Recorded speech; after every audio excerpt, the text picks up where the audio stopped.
Olá, seja bem-vinda, bem-vindo e bem-vinde ao Sinapse CL desta quarta-feira, dia 20 de dezembro de 2023, César. Boa noite para você. Boa noite, Robs. Boa noite para nossa comunidade linda. É isso aí, vamos lá. Hoje a gente vai falar sobre algo que você gosta muito, que são dados empíricos, Opa, César. maravilha. E quem conversa com a gente é a Luciana Mendes Santos Servo, que é doutora e mestre em economia e atual presidenta do IPEA, que é o Instituto de Pesquisas Econômicas Aplicada. Seja bem-vinda, Luciana, ao nosso Sinapse, que é um prazer. Boa noite, Roberta. Boa noite, César. Boa noite, audiência. Obrigada por essa oportunidade aqui de estarmos batendo esse papo. Obrigado, Luciana. Boa noite. A gente que te agradece a participar do Sinapse. Vamos lá.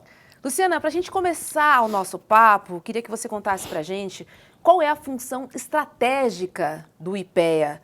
Você está embaixo do guarda-chuva do Ministério do Planejamento, de Simone Tebet, correto? Correto. Isso é uma mudança recente, né? O IPEA, ele até o ano passado ele estava sob o grande guarda-chuva do Ministério da Economia. Com o desmembramento do Ministério da Economia, a gente foi para o Ministério do Planejamento e Orçamento, que eu acho que é um lugar estratégico para o IPEA estar, não só pelas atribuições do IPEA, mas pela história do IPEA, né? Aqui tem um banner atrás de mim que diz que o IPEA tem 59 anos de existência, faz 60 anos o ano que vem. E o IPEA é criado inicialmente como uma instituição para pensar os grandes planos de desenvolvimento nacional. Então, quando a gente fala lá nos anos 70 dos Planos Nacionais de Desenvolvimento Econômico, o IPEA apoiou, naquele momento, a construção desses planos, com o órgão como autonomia, mas também pensando nesses grandes planos de desenvolvimento nacional. Ao longo dos anos 70, 80, com o processo de redemocratização, o IPEA começa a participar da própria construção desse processo de redemocratização e das políticas públicas relacionadas a esse processo de democratização. Tem participações do IPEA diretas na Constituição, né, na construção da Constituição Federal de 1988, e essa participação ela se dá em algumas frentes. Uma frente que é muito conhecida do IPEA são as pesquisas, né, os indicadores do IPEA, os números que o IPEA produz. Mas também tem algumas outras frentes, e uma frente importante é a frente de assessoria direta.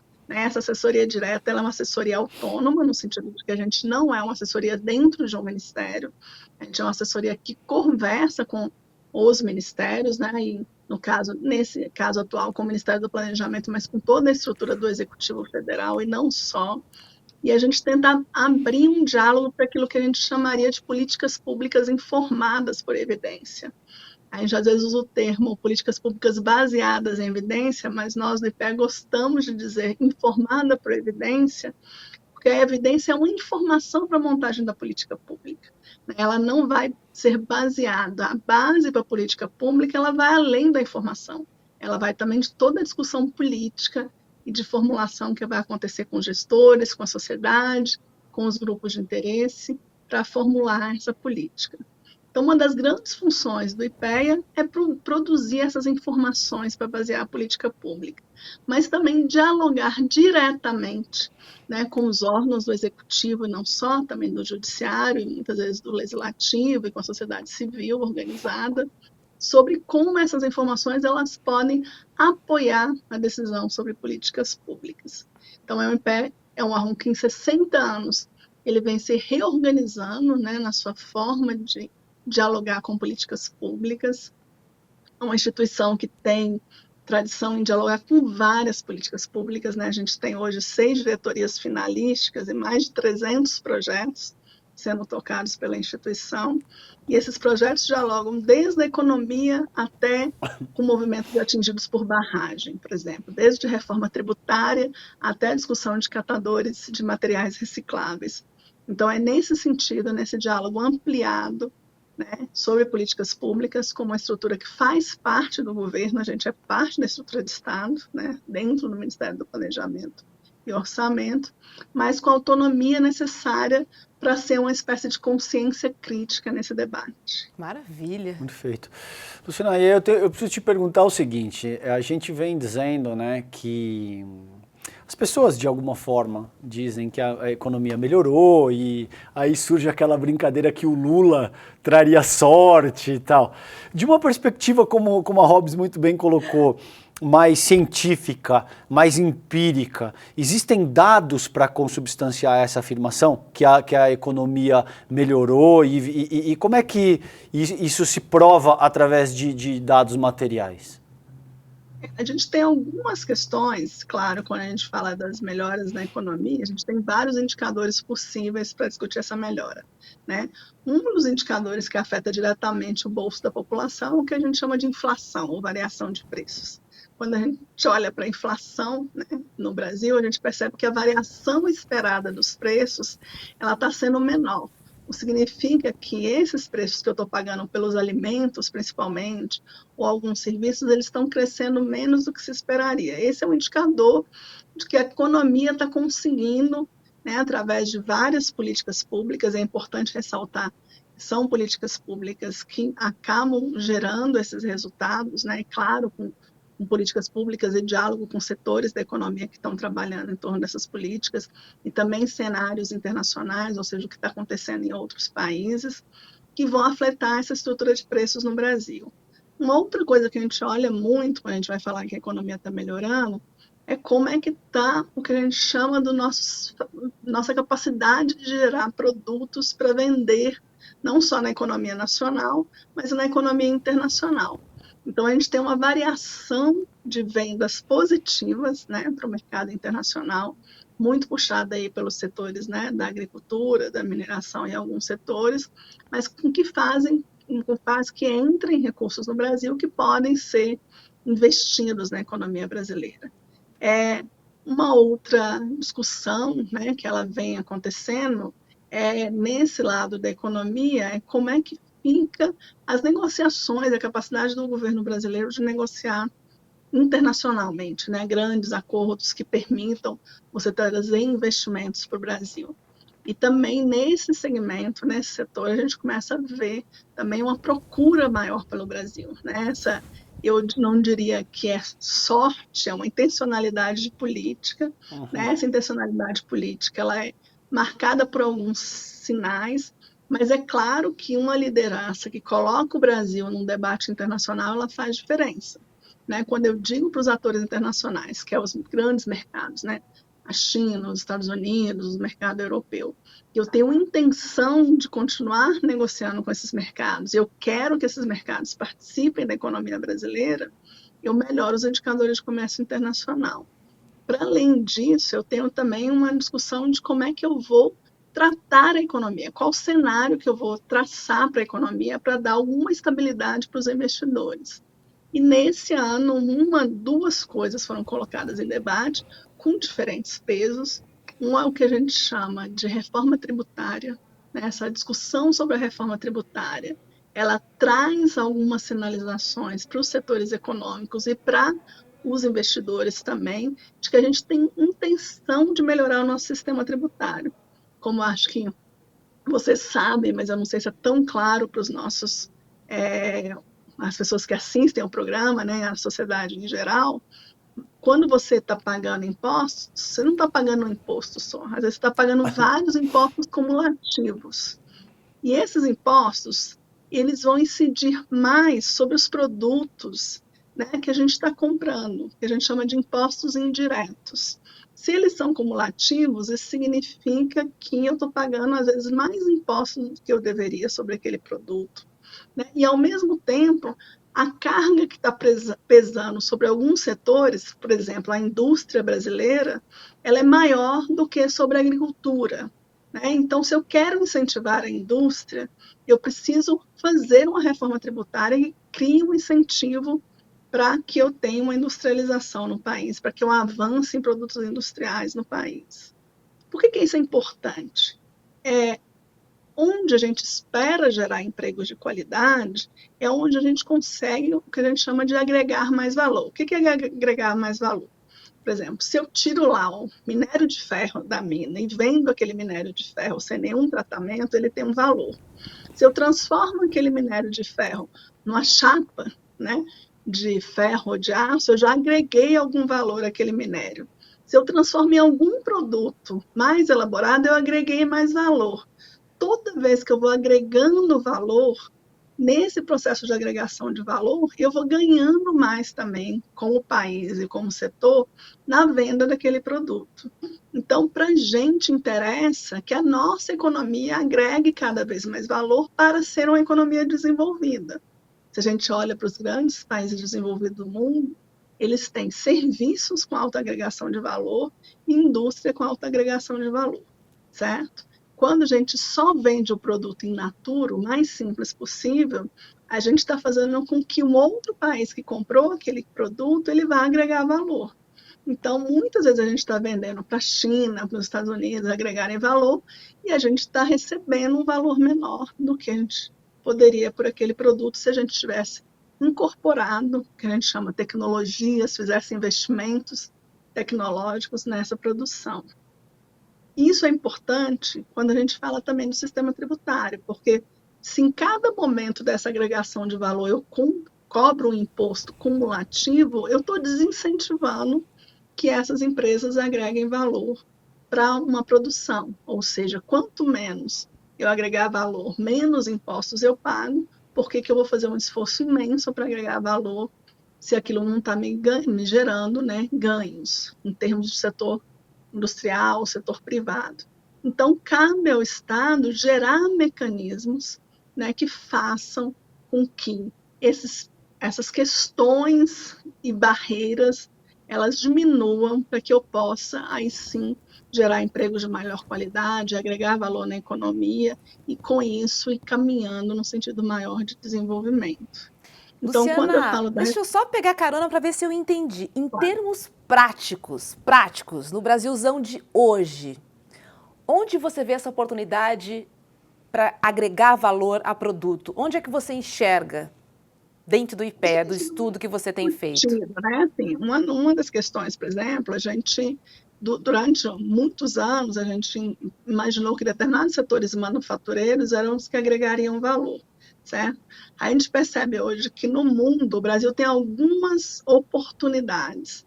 Uma das oportunidades é o que a gente chamaria dessa grande economia ambiental, né? O Brasil está sendo demandado por desenvolver um novo modelo de tratamento da questão ambiental, mas isso em si tem um valor. Então, quando eu chego no Amazonas e eu tenho uma série de, que eu chamo de insumos gerados pela floresta e que são tratados, por exemplo, pelas comunidades tradicionais de uma forma em pequena escala, se eu conseguisse tratar aquilo em grande escala, né? Por exemplo, como a Natura faz com alguns produtos que ela vende, ou algumas outras partes da indústria de cosméticos, se eu conseguisse trazer outros produtos para essa discussão, né, dos biocombustíveis, bioinsumos e toda essa discussão ambiental, eu teria uma oportunidade para o país investir. Mas essa oportunidade ela tem que ser pensada não tirando as oportunidades daquela população que está lá na região, da população tradicional. Ela tem que incorporar essa população que já faz isso, não só as tribos indígenas, mas as populações ribeirinhas, as populações locais. Então, um modelo de desenvolvimento pode agregar valor sem ser excludente. Né? E é isso que a gente quer. A gente quer que ele seja agregador de valor, mas que ele não seja excludente. Um exemplo, né? A mecanização, que ela está dada pelo desenvolvimento da tecnologia na agricultura, ela é ótima para a gente gerar produtos de menor custo, mas ela também reduziu o número de empregos, né, que foram colocados na agricultura. Então, a agricultura é um setor importante da economia, a gente não nega isso, mas a gente precisa que os novos modelos de desenvolvimento eles permitam gerar emprego e reduzir as nossas taxas de desemprego, e principalmente dos empregos precários. Né? O que a gente discute muito no IPEA é esse crescimento dos empregos por aplicativos, que se tornam cada vez mais importantes, mas não necessariamente com garantia de direitos para os trabalhadores, né, com inclusão, é onde está a maior parte da população negra e pobre desse país. Né? São nesses empregos que acabam não gerando qualidade de vida. Então, a gente discute muito o modelo de desenvolvimento que ele faça com que seja um desenvolvimento para todos, né? Um desenvolvimento inclusivo, sustentável. A gente estava falando disso, inclusive, há pouco. Vamos falar um pouquinho disso. Existem parâmetros específicos para entender o que é um emprego precarizado? Como é que a gente define? Porque, ok, de forma abstrata, todo mundo sabe, né? Mas existe uma definição científica mais específica do que caracteriza um precarizado, por exemplo, que é isso que a gente está trabalhando aqui? Olha, tem várias formas, né? A gente tem todo um acordo internacional sobre trabalho decente que vai definir quais seriam as condições de trabalho decente. Agora, a gente tem a nossa Constituição e as nossas regras também, né? O nosso emprego com carteira assinada, ele é um emprego que traz direitos. A pessoa que ela está trabalhando no Uber e não está contribuindo para a Previdência Social, se ela sofre um acidente, a renda que ela teria do Uber, ela não vai ter em lugar nenhum, né? Então, esse emprego, se ele não tem garantia de direitos, ele não pode ser considerado um emprego decente, né? Ô, Ele tem que Luciana, ter garantias mínimas de direitos. desculpa te interromper, perdão, porque isso é muito pertinente, mas isso não se aplica para quem é PJ também, por exemplo? Pois é, o problema todo é que uma parte do PJ não contribui para a Previdência. Se eu sou PJ num Simples e tenho garantias ali pelo sistema Simples de alguns direitos, ok, mas se eu sou PJ, né, pessoa jurídica, mas eu não estou fazendo nenhuma contribuição para a Previdência, não necessariamente eu estou com essa garantia. Entendeu? Aí a gente vai dizer o seguinte, mas eu tenho diferenças mesmo, né? Eu tenho, por exemplo, um médico que é PJ e não necessariamente contribui para a Previdência, e uma pessoa que tem lá um pequeno negócio também com PJ que não contribui para a Previdência. Esse médico, provavelmente, ele está fazendo algumas poupanças de garantia para ele, né? O outro, ele tem pouca renda para fazer essas garantias. Exato. Ainda assim, nos dois casos, o ideal é que ambos tivessem um mínimo, né, de garantias trabalhistas e de direitos, mesmo no PJ. O que a gente diz também é o seguinte, o que é um PJ, né? Um PJ deveria ser a pessoa que está fazendo o seu próprio negócio, investindo no negócio, organizando aquele negócio para, a partir daí, gerar uma renda permanente. O que acontece é que a gente tem muito PJ que não é necessariamente isso, é só uma outra forma de contratação por empresas maiores, né, que vão contratar aquela pessoa com PJ sem garantia de direitos trabalhistas. Então, vou dar um exemplo. No caso de vocês, eu não sei como que é, mas a gente tem uma preocupação muito grande com a contratação por plataformas de profissionais de comunicação, né? Que eles vão ser contratados para prestar um serviço ali, mas aquele serviço ele não vai estar associado a direitos trabalhistas, ainda que ele esteja prestando um trabalho. Isso que está chamando de plataformização das contratações, que é muito óbvio hoje, né? Na área de Uber, iFood, enfim, dessas plataformas de prestação de serviços mais claramente de transporte ou de delivery, ela está acontecendo em várias áreas, né? Você já tem hoje plataformas de contratação de trabalhadoras domésticas. A gente teve, durante a pandemia, uma redução da formalidade de trabalhadores domésticos, principalmente mulheres negras, né? 76% dessas trabalhadoras são mulheres negras, que pós-pandemia, não necessariamente você voltou a ter um grau de formalização para garantia de trabalho. Agora, as pessoas elas estão oferecendo o quê? A única coisa que elas têm que é a mão de obra. Elas não estão oferecendo outro capital, né? Não estão oferecendo algum investimento, elas estão oferecendo a mão de obra. Só que aí não estão recebendo de volta direitos. E aí, voltando para a discussão, por que é importante políticas públicas, quando a gente monta, né, um GT para discutir uma política nacional de cuidados, uma parte dessa política vai discutir a formalização dessas trabalhadoras, né? Quais as garantias de direitos que eu vou dar para essas trabalhadoras. Se eu tenho uma parte grande dos trabalhadores domésticos no Brasil sem garantia de direitos, ainda que constitucionalmente, né, a gente tem avançado depois da Constituição para tentar garantir os direitos e a formalização, eu estou dizendo que essa pessoa vai trabalhar anos e quando chegar no momento que ela precisar de uma renda mínima, ela, se não tiver, né, os benefícios mínimos sociais que hoje a gente garante talvez com BPC, com Bolsa Família, mas outros direitos eles não vão estar garantidos. Então, se a pessoa conseguir entrar no BPC e receber o BPC depois de 65 anos, ainda tem um salário mínimo, mas os outros direitos ao longo da vida trabalhista não necessariamente estão garantidos. Onde isso se revela? Revela também no que a gente viu durante a pandemia. Quem foram as pessoas mais Atingidas, afetadas pela claro. pandemia? Aquelas que não podiam deixar de trabalhar. Aquelas que tinham que pegar o transporte lotado, que tinham que ir para seus locais de trabalho. Então, trabalhadores de doméstico, trabalhadores em serviços de supermercado, trabalhadores de transporte, todos eles, alguns deles, inclusive, com carteira de trabalho assinada, ainda assim, né, houve uma questão de que você precisa pensar os vários mecanismos de garantia de direitos para esses trabalhadores. E, Luciana, o Ministério do Planejamento, através do IPEA, tem pensado no papel das políticas públicas no direcionamento de redução, principalmente de desemprego e na promoção de oportunidade para os brasileiros? Olha, a gente tem, o Ministério do Planejamento, o foco dele é discutir o conjunto das políticas públicas a partir de planos e do orçamento, mas cujas políticas elas estão sendo implementadas pelos órgãos setoriais. Né? Então, você tem alguns órgãos, é claro que o Ministério do Planejamento está ajudando nessa discussão sobre o mercado de trabalho, a formalidade, mas os principais ministérios para trabalhar isso são o Ministério do Trabalho e Emprego, né, que vão pensar políticas de promoção e redução de emprego, e aqueles ministérios que vão gerar políticas geradoras de emprego. Então, eu tenho aí obras de investimento, a gente sabe que obras de investimento geram, né, novos empregos e podem reduzir aí a taxa de desemprego. Os investimentos na nova política industrial também podem ajudar nessa política de emprego. Né, a discussão de outros programas, né, de qualidade do emprego, essa coisa, a própria questão que eu estou falando da política de cuidados, que hoje está sendo dialogada por vários ministérios, mas é puxada pelo Ministério do Desenvolvimento Social e pelo Ministério das Mulheres, também ajuda a pensar a questão da qualidade do emprego.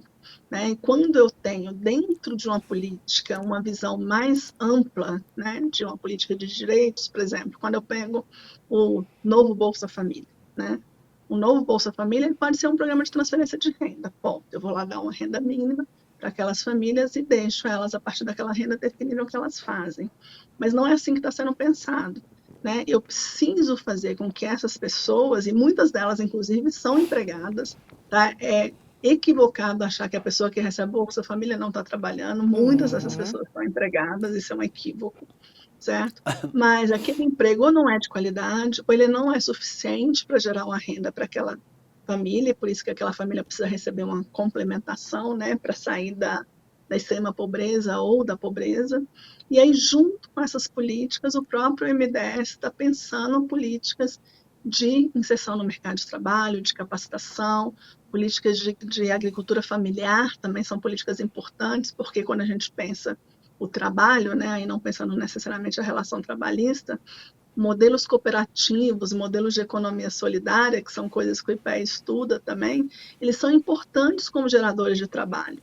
Né? E esses modelos, inclusive, eles têm potenciais muito grandes de gerar trabalho de qualidade, porque ali o ganho é coletivizado na comunidade. Então, quando você pensa uma política, ela não pode ser pensada isolada, né? A política do Ministério do Trabalho, isolada da política do MDS, do Ministério das Mulheres. E aí, o que o Ministério do Planejamento faz, é definir a dimensão estratégica, definir onde que a gente quer chegar, né, em termos de empregos de qualidade, de inclusão social, de redução do racismo, da questão da igualdade racial, da questão ambiental, e vai colocar isso num plano, e esse plano, que vai ser dialogado com todos os ministérios e com a Presidência da República, ele vai orientar a alocação orçamentária. Né? E esse orçamento é uma parte importante da implementação de políticas públicas. A gente fala que tem uma parte que é o orçamento, eu acho que é importante as pessoas entenderem isso, que é aquilo que é alocado diretamente pelo Estado através dos seus gastos para as políticas públicas, e tem também toda uma negociação que a gente faz com extra-orçamentário. Vou dar um exemplo de um extra-orçamentário, o Banco Nacional de Desenvolvimento Econômico e Social. Ele é um banco de desenvolvimento, ele não está dentro do orçamento, mas ele é fundamental para pensar uma política de desenvolvimento e de trabalho no país, certo? Então, no diálogo desse plano, tem que se chamar o BNDES. No diálogo desse plano, tem que se chamar o Banco Interamericano de Desenvolvimento, que atua aqui na região, né, promovendo algumas políticas. Então, esse processo que o Ministério do Planejamento traz é essa coordenação e esse diálogo entre os ministérios, aí claro que em conjunto com a Presidência da República, que é um outro órgão fundamental de coordenação de políticas públicas, para a implementação dessas políticas públicas, por exemplo, que vão ter impacto sobre a taxa de desemprego. Maravilha. Deixa eu só perguntar para a Luciana, curiosidade aqui, você teria os dados do desemprego em janeiro e agora no final do ano, só para a gente fazer um comparativo? Ou te peguei? Eu posso depois, me pegou, mas eu posso pegar, assim, eu acho que ele saiu, eu posso pegar para vocês, mas eu acho que ele saiu de 12 para menos de 10%. Saiu no nosso último boletim, na carta de conjuntura, mas infelizmente eu não tenho os números agora de cabeça. Mas, de fato, a gente está tendo uma redução da taxa de desemprego, né? E essa redução da taxa de desemprego, ela tem vários fatores, né? Um dos fatores é o próprio estímulo que a economia está tendo para investimentos, né? Investimentos vários, e ela deve reduzir ainda mais quando eu falo de investimentos que são investimentos que têm potencial de geração de emprego, né? Então, quando eu falo de investimentos tipo Minha Casa Minha Vida, eu estou falando num potencial de geração de empregos na construção civil, né? Alguns deles formais, outros não necessariamente formais, que podem ainda gerar essa taxa de desemprego. Eu estou vendo aqui a taxa média de desemprego, na verdade, já está em 7,7, né? A gente começou o ano com mais de 2 dígitos.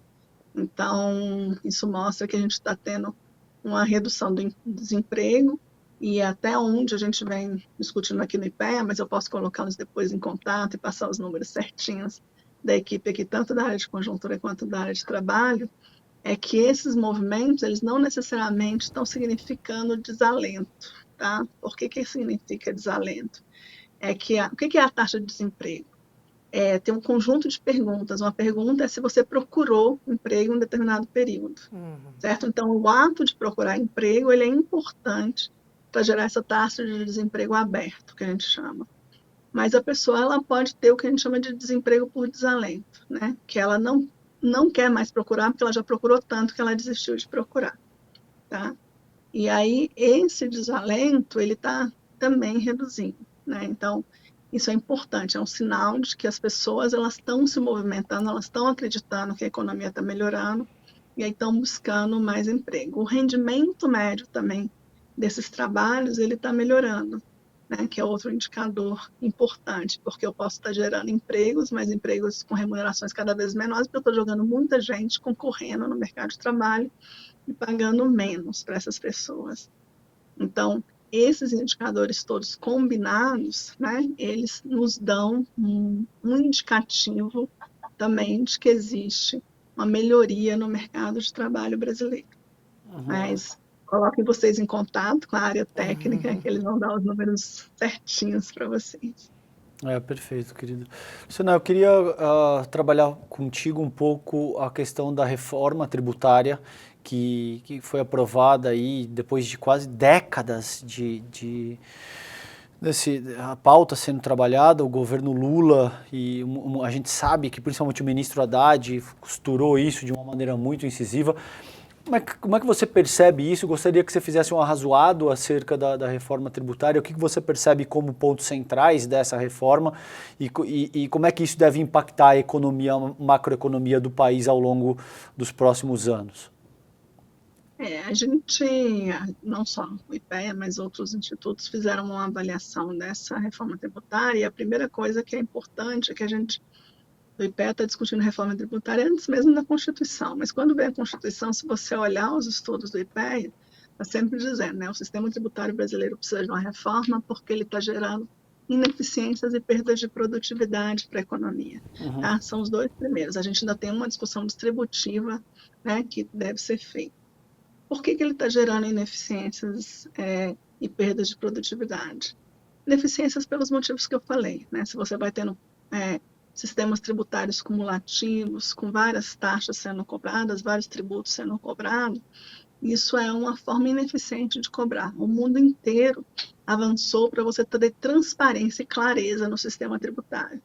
coisa que o nosso não tem, né? A gente efetivamente, se você olhar um produto, dificilmente você vai saber quanto você está pagando de imposto, porque inclusive isso varia de estado para estado, às vezes mesmo até de município para município. Então, uma das coisas fundamentais da reforma era reduzir essa cumulatividade, né? E ao reduzir a cumulatividade, também pensar uma forma de tributação que ela não prejudicasse determinados setores que são importantes. Um deles é a própria indústria de transformação, tá? Então, assim, a reforma da perspectiva do IPEA, ela é bem-vinda, muito bem-vinda, ela é fundamental, mas a gente fala que é a reforma possível. Por que ela é a reforma possível? Porque não dá para você fazer uma reforma com todos que você queria, sem nenhuma exceção, sem nenhuma regra, né, de excepcionalidade, com um único tributo, de forma clara, porque você tem várias negociações para serem feitas, inclusive negociações federativas. Mas dentro das negociações que foram feitas, a gente considera ainda que essa é uma boa reforma tributária, que a partir dela é possível avançar em outras discussões. A gente tem estimativas de ganhos, né, de crescimento econômico ao longo da implementação da reforma, do processo de implementação da reforma, que podem chegar a 2,5% do PIB, ganhos de produtividade, ou seja, a gente vai conseguir ter ganhos de produtividade nos setores econômicos, e aí com isso também espera que esses setores investindo que a gente gere empregos e que esses empregos sejam de qualidade. É claro que esses empregos serem gerados, serem de qualidade, depende também do modelo de produção que eu vou definir, né? Que aí por isso que a reforma tributária tem que estar sendo dialogada com um novo modelo de produção. E aí um dos projetos importantes do IPEA é o que a gente chama de produção 4.0, né? Para dizer que é um modelo de produção que ele vai ter que considerar todas essas variáveis, mas a reforma tributária é um ponto fundamental desse processo. Ela ainda, né, sendo implementada, ela vai ter várias discussões, né, inclusive essas discussões federativas que não se esgotam, porque a gente acostumou ao longo dos anos a usar um sistema tributário federativo, né, com estados cobrando taxas diferentes, municípios cobrando taxas diferentes. O que é uma Então, verdadeira chegar loucura, né, Luciana? Porque, assim, sim. a gente paga muitas taxas. E nomes que a gente nem sabe, que estão embutidos ali dentro do pacote. Não é claro para a gente também uma o que a gente está complexidade gastando, gigante. qual é o preço da geladeira, qual o imposto que incide sobre a geladeira. E não só o valor, mas que tipo de imposto está ali embutido também. A gente não sabe. E aí, quando você não tem transparência, né, as pessoas não sabem efetivamente quanto elas estão pagando, normalmente o impacto disso, a gente fala que o sistema tributário brasileiro ainda tem um efeito muito ruim, porque ele é muito regressivo, né, ou seja, paga mais quem ganha menos. Então, é outra característica terrível no sistema tributário. Ele deveria ser, no mínimo, neutro, né, que as pessoas pagam de acordo com seus ganhos ou com a sua renda. E o nosso não, ele é muito baseado em imposto indireto e muito regressivo. Se você tem agora 2 tributos, né, ele vai continuar sendo baseado em impostos indiretos, mas ele vai ser mais transparente. E aí você pode começar a trabalhar a progressividade do sistema, que seria uma segunda fase da reforma, né, que as pessoas paguem de acordo com a sua renda e, preferencialmente, que aqueles que ganham mais paguem mais para contribuir num projeto de solidariedade, né, de construção de um país mais solidário. Mas tudo isso exige que você primeiro faça a primeira fase da reforma, que é uma reforma que dê clareza, não só para o valor do imposto que você está pagando, mas também que sejam poucos impostos. E aí, nesse caso, a gente ainda tem uma questão, né, que assim, a gente, uma das regras que foi colocadas, uma das questões que foi colocadas pelo Ministério da Fazenda é que a carga tributária não aumentasse. Ou seja, a gente vai tentar ao longo do tempo que a carga tributária diminua, né, para que ela pese menos, e à medida que a economia for avançando, é isso que se espera. Mas se você colocasse muitas exceções na reforma tributária, e essa era uma preocupação, essa carga tributária poderia tornar a reforma inviável. E foi essa a grande batalha, né, para que a carga tributária não fosse maior do que o que a gente paga hoje. E que ao longo do tempo que ela pudesse ser sendo reduzida, né, e com ganhos de eficiência e ganhos econômicos. E outra questão que eu queria aproveitar a presença dela para explorar também é essa questão da taxação que a gente vem vendo aí de fundos especiais, de offshore e toda essa polêmica, super ricos e toda essa polêmica que gira ao redor do tema, né? Algumas pessoas acreditam que é insuficiente. A gente tem, por exemplo, o nosso próprio Edu Moreira fazendo uma crítica bastante incisiva nessa direção. Eu tenho outros amigos que são doutores em economias que dizem que, olha, é o que é capaz de se aprovar nesse momento, então é importante que isso seja feito a despeito de também ficar aquém daquilo que a gente gostaria de efetivar. Então tem toda essa discussão que gira ao redor dessa temática. Eu gostaria da tua opinião, Luciana, como é que você enxerga esse tema da taxação dos super ricos? Essa é uma discussão que ela é super relevante quando a gente fala de justiça tributária, né? A gente espera que as pessoas mais ricas e que a taxação que gera esse patrimônio, esse acúmulo de patrimônio que gera a nossa desigualdade, ele seja minimizado. Mas, de fato, tem várias questões para serem trabalhadas ao mesmo tempo, né? Quando eu digo que eu vou tributar, isso a gente tem várias experiências, inclusive na Europa, um determinado grupo populacional, o capital ele é móvel, né? O capital se move com relativa facilidade. Então, eu estive em Portugal por tempo, morando lá durante um período de formação, e haviam pessoas de vários países que foram para Portugal, porque a tributação que Portugal cobrava sobre as rendas, inclusive sobre o patrimônio, era menor que outros países europeus e dos Estados Unidos. Então, essa é uma discussão a ser feita. A gente precisa pensar um sistema que essas fugas elas não aconteçam, que o recurso seja reinvestido no país.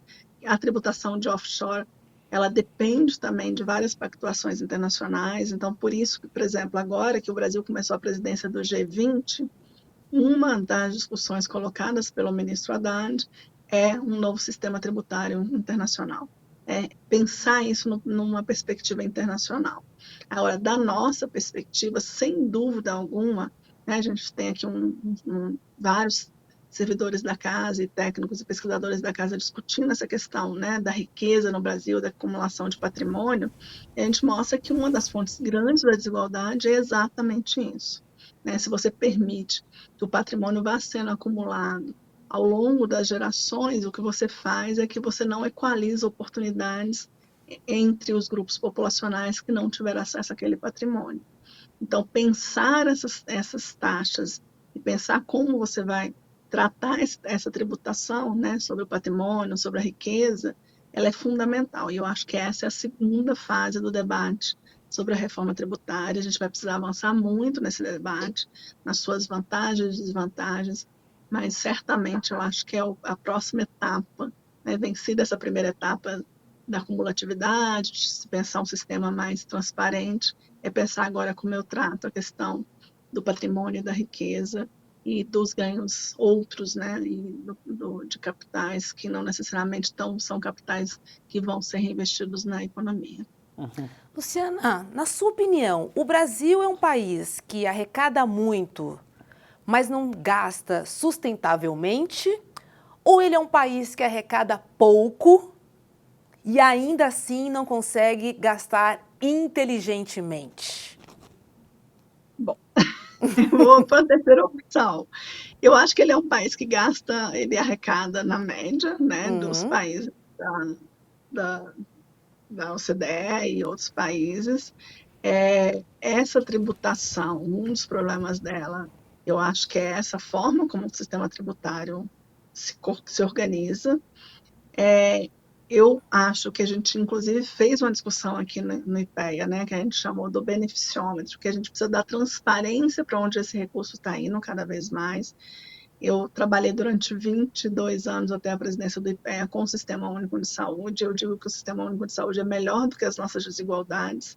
A gente tem um sistema único que recebe da sua parte pública 3,8% do PIB.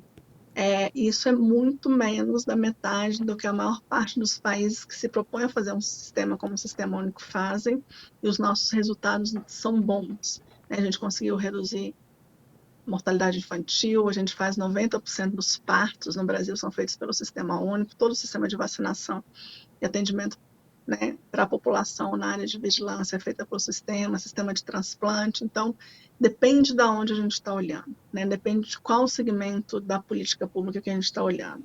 Eu não tenho dúvida que a gente tem espaços para melhoria de gestão, não tenho dúvida. Não tenho dúvida que a gente tem espaços para dar transparência para esse gasto público, né?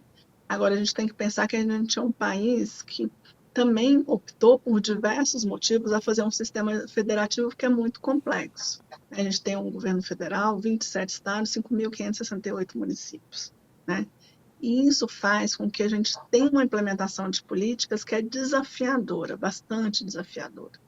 E essa gestão dessa transparência, ela exige não só um governo federal, né, os governos estaduais, mas também trabalhar essas capacidades municipais. Não é só eu estabelecer um sistema aqui que diga que todo município tem que me dar a informação detalhada do gasto desse município. Eu tenho municípios de 800 habitantes no Brasil. A maior parte dos nossos municípios tem menos de 20 mil habitantes. Você imagina um município de menos de 20 mil habitantes implementando políticas de saúde, de educação, de habitação, de saneamento, né, com poucas capacidades. Então, a gente tem sim que melhorar o nosso sistema de informação, a gente tem que melhorar o sistema de gestão, mas eu não acho que o Brasil é um país que gasta muito e gasta mal. Eu acho que a gente tem um recurso que, a depender da política, ele é insuficiente, a depender da política, ele pode ser reorganizado, né? E a partir daí a gente precisa dar transparência e melhorar a efetividade desse gasto. Então, assim, eu digo que é muito mais do que a eficiência do gasto, mas a efetividade, que as entregas cheguem à população de acordo com as necessidades dessa população, mas para algumas áreas a gente vai precisar de mais dinheiro, para outras áreas não necessariamente, para as outras áreas a gente pode realocar, e isso inclusive é um processo que na discussão sobre políticas públicas ele é fundamental. Esse monitoramento e avaliação da efetividade das políticas, ele é fundamental para a gente dar respostas desse tipo. Onde a gente está gastando pouco? Onde a gente está gastando pouco, está gastando bem? Onde a gente está gastando pouco, está gastando Responde mal? pra gente, onde a gente está gastando pouco, Luciana? Onde a gente está Eu gastando acho, pouco? eu acho que particularmente, aí vamos chamar de bairrista, mas eu acho que particularmente a gente precisa de mais investimentos na área de saúde, não só eu que estou dizendo. Tá? A gente tem relatórios, inclusive, do próprio FMI, que diz que o gasto público em saúde no Brasil ele tem que aumentar, né? Tem relatórios do instituto chamado IEPS, que é o Instituto de Pesquisas em Saúde, que também diz que o gasto público em saúde no Brasil tem que aumentar. Agora, a gente tem que claramente definir as prioridades desse aumento do gasto público. Então, não pode ser no mesmo modelo que a gente veio dos anos 80 e 90, que é um modelo de porta de hospital. Ele tem que ser um modelo de atenção básica em saúde integrada com essa rede hospitalar, integrada com essa rede de atendimento, mas de uma forma efetiva e eficiente. E na Então, eu educação? acho que... Eu já vou aqui perguntando, ó. Pois é, na educação eu também acho que a gente precisa de mais recursos e a gente precisa direcionar esses recursos, certo? Eu acho que na educação a gente tem vários desafios relacionados inclusive aos processos, né, formativos, organizacionais da educação. A gente tem nessa distribuição de responsabilidade também que definir, né, as cumulatividades e das responsabilidades. Então, eu acho que a educação também é uma área que precisa de mais recursos, mas em ambas a gente também precisa discutir a gestão. Né? Não é dizer eu não preciso de mais recursos, eu preciso de mais recursos, mas eu também tenho que qualificar na gestão dessas políticas para que eu não só garanta que elas sejam mais efetivas, mas também garanta que elas cheguem onde elas têm que chegar. Então, eu vou dar um exemplo aqui muito claro, né? No caso da área de saúde, a atenção básica em saúde no Brasil avançou muito, ainda precisa avançar mais, muito mais. Precisa valorizar os profissionais que estão no serviço de saúde, isso implica em pisos, né, em discussões sobre remuneração, e tudo isso tem um custo. Só que a gente faz avaliações econômicas que mostram que os investimentos em saúde, eles geram benefícios, né, de várias naturezas, impactos econômicos importantes. Então, não é só um gasto, né, ele pode ser visto também como um investimento, dependendo da forma como ele é feito. Agora, ao mesmo tempo que o sistema de saúde é universal, ele não consegue tratar ainda as desigualdades e as discriminações que a gente tem. A gente tem vários casos de necessidade de letramento racial, né, no sistema de saúde, letramento sobre atendimento à população de rua, à população LGBTQIA+. Isso tudo exige investimentos também no sistema, não é só universalizar, eu preciso qualificar esse sistema. Isso tudo também existe investimento. Então, depende, eu digo sempre o seguinte, claro que a gente tem limite. Como economista, eu não vou dizer que o gasto é ilimitado, nunca. Né? Mas eu digo que o que você quer da sociedade é que vai definir para onde você vai orientar o seu gasto. Né? Então, que modelo de Estado a gente quer, que modelo de sociedade a gente quer para orientar as prioridades do nosso gasto. E eu acho que tem uma coisa muito interessante que foi feita no começo do governo, que é perguntar para a população o que era prioridade para eles no PPA participativo. Eu acho que esse é um começo para você ouvir a população e, a partir daí, qualificar o debate, inclusive junto com a ponta, né, com a burocracia no nível de rua, não é só pensado aqui do nível do governo federal, porque certamente isso não vai funcionar se a gente fizer assim. Perfeito. Perfeito. Luciana Servo, presidenta do IPEA. Que bacana conversar com você, viu? Muito bom saber, né, que através desses dados são traçadas políticas e que vocês estão de olho na eficiência, porque eu acho que é um ponto muito importante também. Sim, claro. Vamos gastar, mas será que estamos gastando da forma correta? Qual é o retorno que eu tenho disso? Até porque, através da pesquisa, eu consigo corrigir, né, eventuais achismos ou eventuais falhas que podem ocorrer em qualquer governo. É isso aí. Luciana, querida, muito obrigada. Feliz Natal para você e bom trabalho por aí. Muito obrigada pela oportunidade. Eu espero que a gente possa estabelecer vários diálogos aí continuados ao longo desse processo. E agradeço a oportunidade de a gente estar falando aqui, porque acho que é fundamental também a gente esclarecer essas questões e também receber um feedback, né, do trabalho que a gente está fazendo, um retorno, se a gente está conseguindo chegar e se fazer entender, né, pela população de uma forma geral. Obrigado, Luciana. A gente que te agradece. Um beijo, querida. Feliz Natal. Tchau, Feliz Natal para vocês. Feliz Tchau, Natal. tchau. Obrigado.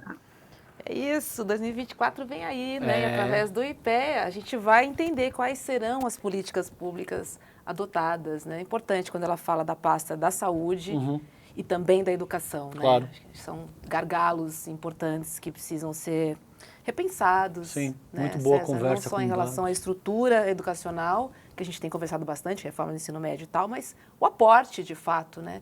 E a eficiência do sistema. É isso aí. Gente, hoje, quarta-feira, nós lançamos a nossa primeira série original.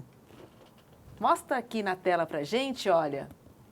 A Luta pela Esperança. É a primeira série original do ICL e tem a participação de Padre Júlio Lancelotti, Leonardo Boff e também Chico Pinheiro, que estão debatendo temas importantes sobre o significado do Natal, a reconciliação das famílias, fake news e o caminho do Brasil. Sem fugir, claro, das polêmicas. Um papo com esses três aqui, ó. 3 craques, muito legal. Só na primeira série original do ICL. E olha só, ela tem 4 episódios. O primeiro está rolando hoje, né, quarta-feira, dia 20. O segundo se chama A Família e acontece amanhã, quinta-feira, também às 20 horas. O terceiro episódio chama-se Tecnologia, acontece na sexta-feira, às 20 horas. E o quarto episódio é O Brasil, que também vai acontecer na sexta-feira, às 20 horas. Então acesse icl.com.br/sinapse, faça a sua assinatura e não perca. Primeira série original, só no ICL. É isso aí. Parafraseando a Netflix. Que legal, muito bacana. A programação do ICL começa às 7 da manhã com Leandro Demore. Logo depois tem ICL Notícias, primeiríssima edição, o jornal mais tradicional da casa. É isso aí. E às 7h30 da noite a gente está aqui, Cá estamos. sempre trazendo convidados e temas especiais para sinapsar com você, com a gente, enfim, para a gente refletir. Um beijo Fiquem bem. e até mais. Tchau, tchau. Boa noite. Bom, eu estou aqui ao lado de Leonardo Boff e de Júlio Lancelotti, 2 mestres espirituais deste país, um teólogo, um homem da pastoral das ruas da cidade grande, para falar sobre desafios, sobre lutas e esperanças para o povo do nosso país neste fim de ano. Então eu te convido para vir com a gente em vários episódios, a gente vai falar de vários aspectos, do Natal, da convivência, da tecnologia, do meio ambiente, do diálogo, de tudo isso. Vai ser bom, não perca!